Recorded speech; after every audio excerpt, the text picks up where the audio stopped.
¿Qué es Juanari Iñamujuri? Una de las deidades, uno de los elementos de la cosmogonía que... ¿Por qué no nos cuentas tú eso? Aló. Esta es mi hija Karen, que ha estado conmigo entre los más cristales y ha estado conmigo en muchas expediciones y tiene un tatuaje de un Juanari Iñamujuri debajo del brazo para que no se vea. Y entonces, ¿por qué tienes a Juanari Iñamujuri? Y entonces, en vez de decirlo yo y ella que está acá y que me adorna mucho más que yo, prefiero que lo diga ella. Bueno, sí, la verdad es que he tenido la suerte de acompañar a mi papá en muchísimas de estas expediciones y de convivir con los indígenas yecuanas, y realmente te cambia la forma de ver la vida, porque todos estos dibujos, todos estos tejidos cuentan historias de su cosmogonía, explicando cómo es que se formó el mundo, cómo es que se formaron los animales con los que hoy compartimos. En el caso de Juanari Iñamujiri, estaba Juanari, que es el emisario de Dios en la tierra, y él se había, es larguísimo el cuento, pero se lo voy a resumir. Él había encontrado una esposa, se había casado con ella, pero vino el Paují y la secuestró y se la llevó, pero él no sabía que la había secuestrado el Paují y quedó muy despechado. Y entonces empieza a tratar de hacerse otra esposa. Primero se hace una esposa de barro que se disuelve en la lluvia, se hace una esposa de mani, que es una resina, y bajo el sol se derrite, y después está sentado en un asiento y está soñando y fumando, y ve unos dibujos sobre esta petanca donde está sentado y empieza a cantarle, ¿no? Y esta rana que estaba dibujada cobra vida. Yo no sé si ustedes han visto el sapito minero, que es Dendrobates leucomelas, que es una ranita amarilla con negro. Y entonces empieza a cantarle y se convierte en esta esposa, Juanari Iñamujiri, quien fuera la esposa de Dios. Pero esta tampoco le servía porque estaba todo el tiempo pendiente de ella misma y no le prestaba atención. Después se hizo otra esposa, que era un pájaro, que tampoco le servía, y ahí es cuando decide finalmente buscar a Kawashawa, que era su esposa original, y va y la rescata del Paují. Es una historia bellísima. Pero ¿a mí qué me importan todas estas historias? ¿A ustedes qué les importan estas historias en una selva en la que ustedes nunca han estado, en un lugar de que ni siquiera sabemos dónde está en el mapa, ¿no? Para muchos de ustedes. Pues todo en el planeta está conectado. Todos nosotros estamos conectados a todos los ecosistemas que nos rodean. Y no solamente se está perdiendo esta cultura actualmente, se están perdiendo los ecosistemas que se encuentran en esos lugares. ¿Y quién los protege? ¿Quién los va a proteger? ¿A quién vamos a ponerle la mochila de responsabilidad? ¿A quién va a proteger esta cultura y estos lugares? Ellos tienen en su cultura unos suamos, que son unos espíritus que se encargan de proteger las lianas, por ejemplo, o las maderas que tú sacas. Por ejemplo, si vamos a sacar las correas de algún árbol para hacer fibras, tienes que pedirle permiso, tienes que darle una ofrenda, ya sea cantando, ya sea dejándole a algo que tú hayas hecho. Pero nosotros en este caso tenemos que convertirnos en esos suamos, en esos espíritus guardianes, porque más nadie lo va a hacer por nosotros. Y el primer paso es empezar a entender esta cultura, a empezar a ver que todos estos tejidos que vamos a ver en la exposición son un portal a este mundo paralelo, a esta realidad que está pasando también en este mismo momento, y que además no tiene ni pasado, ni presente, ni futuro, porque para ellos esta religión no es algo que pasó, sino es algo que está pasando y algo que va a seguir pasando también. Y hay una anécdota muy bonita, que es una fracción de Huatuna, de esta cosmogonía que se explica, que es cuando había mucha miseria en la tierra, ¿no? Algo más o menos lo que estamos pasando hoy en día. Había mucha miseria, mucha hambre, mucha pobreza. Los hombres no tenían ni agua ni comida.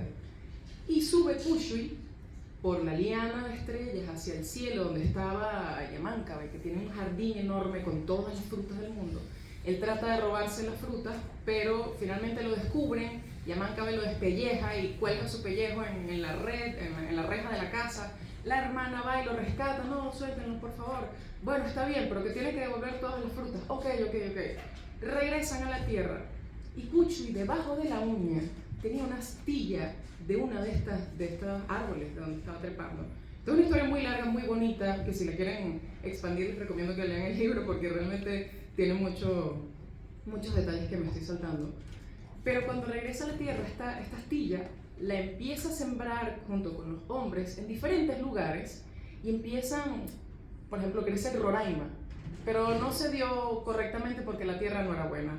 Después crece el Ollantaytambo, pero tampoco se dio correctamente. Y lo siembran en otro lugar donde está el Marahuaca y crece un árbol enorme, tiene todas las frutas del mundo, ese árbol gigantesco que cubría casi hasta el horizonte.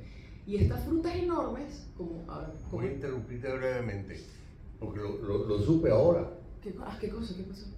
¿Cuál es el árbol de Marahuaca? Si bien sale de la raíz de la yuca, Marahuaca, ¿y cómo se llama esa fruta que tengo en la casa? Marahuaca. Brauca. ¿Pero cómo? Es la tapada. Se llama Marahuaca. ¿De verdad? Sí. Y entonces, todas estas frutas enormes, ¿cómo las bajamos? De ahí, ¿no? ¿Sabes? Empiezan a madurar y se empiezan a caer, y empiezan a caerle a la gente encima y les empiezan a aplastar, y entonces se convierte en un problema. Por eso es que la lapa, por ejemplo, tiene la cara aplastada porque le cayó una de estas frutas en la cara. Y ahora tenemos que deshacernos de este árbol. ¿Cómo hacemos? Y viene Semenia, que es un pájaro líder, y empieza a decirle a todo el mundo, tenemos que organizarnos para tumbar este árbol. Y entonces, finalmente cortan el árbol, Wanari Tonoromotai, que es una de las representaciones de Wanari, de Dios en la tierra, que es el pájaro carpintero. Pero Wanari Tonoromotai es una de las cestas. Exacto. Semenia es otra cesta. Wanari Ñamujuri es otra cesta. La rana es otra cesta. Cada uno de esos son señales en la cesta y está explicado todo en el libro. Gracias al Suamo, que es el protector, que este libro salga adelante. Sigue. Entonces, Semenia logra organizar todas las personas para que corten el árbol abajo. Wanari Tonoromotai y el emisario de Dios da el picotazo final y logran cortar el árbol, pero no se cae porque también las raíces estaban hacia el cielo. Entonces hablan con la ardilla, huillo o carillo. Y la ardilla sube y logra cortar este árbol desde las raíces y el árbol se cae creando un diluvio enorme. Y es en ese momento, cuando todo el mundo se organiza y empiezan a trabajar en equipo, que viene la vida, el agua y la prosperidad a la gente y a las selvas.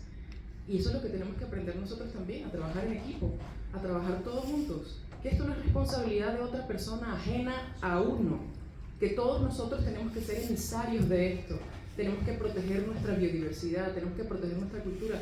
Y la única cosa que podemos hacer hoy, por ejemplo, es prender nuestra curiosidad, aprender sobre eso, que es lo que más te llama la atención, y empezar a investigar y empezar a regar la voz. Y bueno, una cosa muy bonita es que todos podemos agarrar algo de esto que nos va a funcionar en nuestras vidas, solo que tenemos que empezar a prestar atención.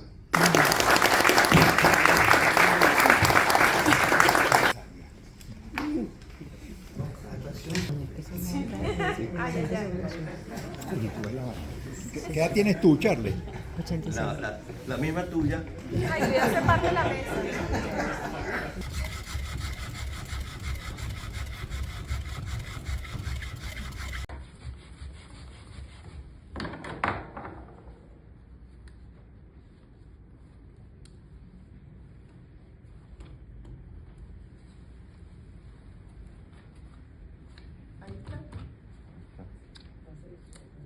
¿Ustedes lo ven? Sí, absolutamente. Muy bien, papá. Candela. Muy bien, papá. Y hay una anécdota muy bonita cuando papá estaba yéndose en una de estas oportunidades de la comunidad, y él había hecho grandes amistades con las personas que estaban allí. Y uno de sus mejores amigos, cuando papá se está yendo, ya está montado en la curiara, ¿no? en esta embarcación en el río, y este amigo está al lado de la embarcación, pero viéndose al horizonte. Entonces mi papá le trata ¿sabes? De hablar, chao, me voy, adiós, ¿sabes? Despídete. Y el amigo mirando hacia el horizonte. Y él, pero, ay. Y entonces otra persona le dice, no lo entristezcas con tu despedida, porque él ya está viendo cuando vuelvas. Muchísimas gracias a todos. Gracias.